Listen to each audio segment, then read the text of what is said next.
you. Good afternoon, everyone, and thanks for sticking around. I know folks are hungry, but I promise you're in for a treat. I am so delighted to be sharing the stage with a fantastic panel here to talk about food is medicine. Before we dive in, though, just to do a quick grounding, in case folks are not familiar, I wanted to ask Erika if you could kick us off and just share how you define food as medicine.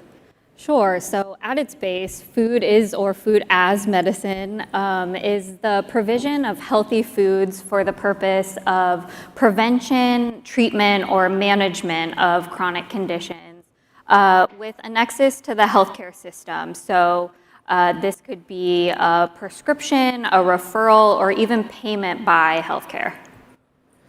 Great, thank you. That's really helpful context. And now, if you could help just bring this to life a little bit more, Stephen, if you could share what this work looks like on the ground in your community. Sure. So I want to just share that we're one of the handful of programs in the nation that's asking the question, the three critical questions: where does food come from for these food as medicine programs?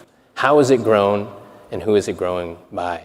And we answered that question in the design of our program, and I'm going to break it down in terms of a few points, a few ingredients. Our program is called Recipe for Health, and we're in Alameda County. And the first ingredient is our safety net health centers. So we base this work in community health centers. And what's happening there in our county is 18 clinics, and clinicians across those clinics are prescribing food and health coaching to treat, prevent, and reverse chronic conditions, and to address food and nutrition insecurity.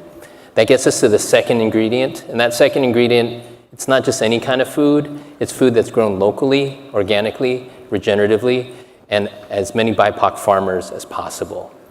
And we're putting that together into something called a food pharmacy, spelled F-A-R-M-A-C-Y, because we're connecting this food from 45 local farms growing for our clinics, and a food hub that's doing doorstep delivery. So our patients are getting discrete delivery of these food boxes to their homes or to their doorsteps weekly for the prescription.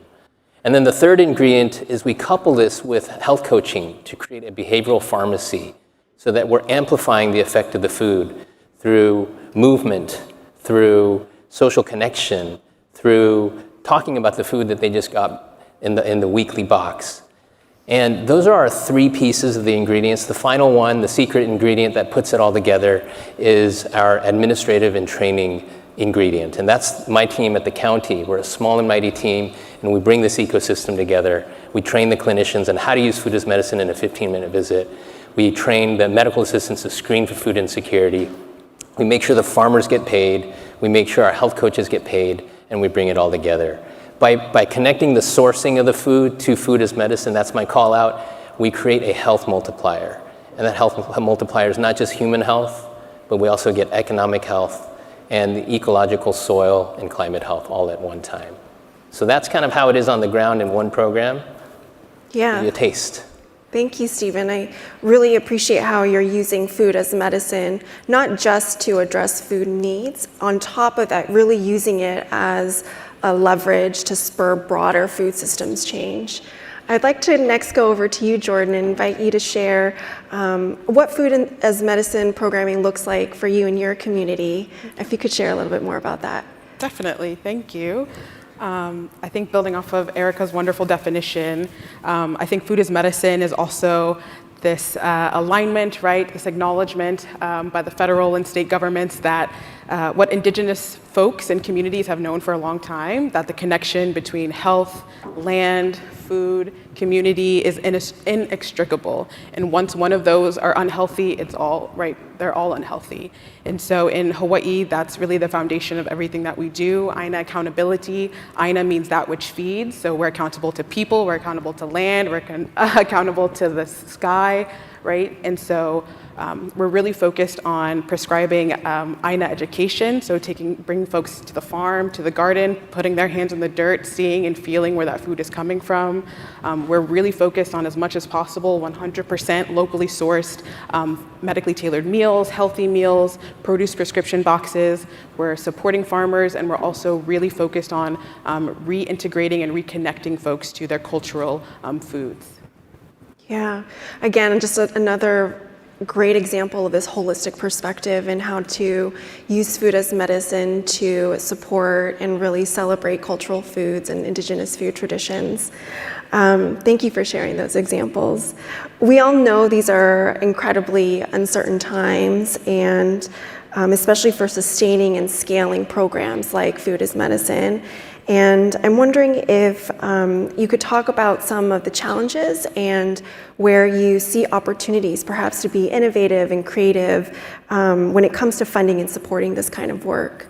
So maybe Stephen, I'll go back over to you. Sure, funding is part of sustainability, and I shared with you 4 ingredients. Our 5th ingredient is just using braided funding, and we're funding this through Medicaid. But we know Medicaid is under attack, so we're using Medicaid dollars to pay for food, which is unheard of in terms of our history of healthcare. But we know that it can't just be Medicaid. So we at the county have invested county dollars into our Food as Medicine program. And we know there's a role for philanthropy, so we're encouraging philanthropy to support this. So it's really braided funding. One of my colleagues said, systems level change needs system level funding. And so we got to get beyond just the pilot grants. We need to get to system level funding. Medicaid is one lever. We also pull down USDA funding as well. But I think it's going to be a braided approach given the federal landscape. Yeah. Jordan, anything to add to that?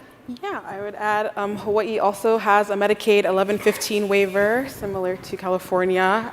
Hawaii was the first state in the nation to put in their application for nutrition supports, Food as Medicine, that they would prioritize sourcing from local farmers, local community-based organizations, and local growers over importing food, which Hawaii imports more than 80% of its food supply. And so this has presented a miraculous policy opportunity, but also a significant policy challenge. As I mentioned, healthcare is just getting their head in the game. Indigenous folks have been here for a long time.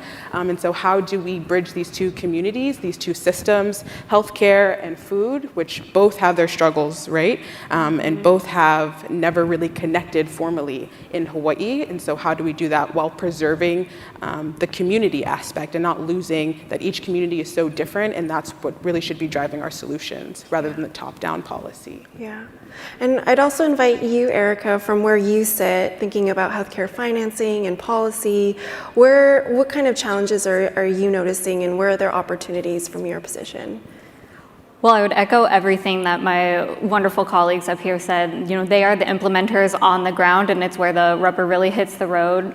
From my perspective, where I work with a lot of states and on the federal level, I'll just say that the programs that they've implemented are both replicable and also really adaptable to kind of all of the states that you all are working in. I know a lot of you are implementers of these programs, and we've seen this across the country, really taking these programs that have been proven successful in North Carolina and Massachusetts, where we've seen these rigorous peer-reviewed evaluations showing statistically significant reductions in ER visits, hospitalizations, and huge actual savings for the Medicaid programs by really investing in addressing these root causes of chronic conditions.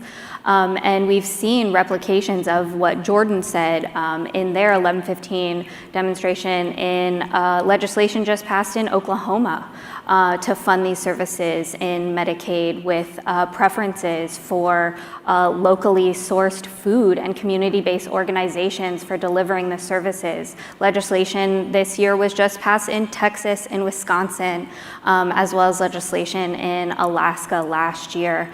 So we're really seeing that even in these challenging funding times, that there is a real momentum behind this idea of how can we transform our healthcare and our food systems to have a more holistic approach. And I think the funding question is real. There's other sources of funding, rural transformation funds. You have to really find who your champions are, as Dr. Chen said. But the momentum is there. Just listen to your communities. I think we've heard that time and time again today. Yeah, and as we close, just wanted to open it up to the panel. If you could share a call to action or concrete ways that those of us here in the room can contribute and to really help moving this work forward. I'll jump in and just say, for the healthcare folks in the audience and my healthcare colleagues, ask the question, where does the food come from? Who's growing it? How is it grown? Really get to know the food and ag system. And to the farmers, know that healthcare is a possibility to help sustain a new way of doing farming, of growing food for our health. And then really, at the end of this is the nexus of the land and the soil. And so with that is the call. Don't just be siloed in healthcare and just taking care of our patients, or even just public health without thinking of the food and ag system. Yeah, thank you. Thank you so much for sharing your insights. This is incredibly valuable. Appreciate it.